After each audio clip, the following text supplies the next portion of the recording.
تو نبی علیہ السلام نے فرمایا ہاں. پہلی چیز آپ نے بیان فرمائی، فرمایا الصلاۃ علیہما، کہ جب وہ فوت ہو جائیں ان کے اوپر نماز جنازہ پڑھی جائے.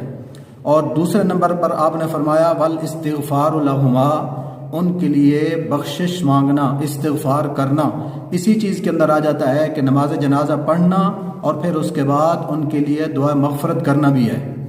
اس کے بعد آپ نے فرمایا وَإِنْفَاذُ عَهْدِهِمَا، ان کے وعدوں کو پورا کرنا، یعنی انہوں نے جو کسی کے ساتھ وعدے کیے ہوئے تھے لوگوں کے ساتھ اور وہ خود پورے ابھی نہ کر سکے تھے، ان کی موت آ گئی، وہ دنیا سے چلے گئے، تو تم نے ان وعدوں کو پورا کرنا ہے.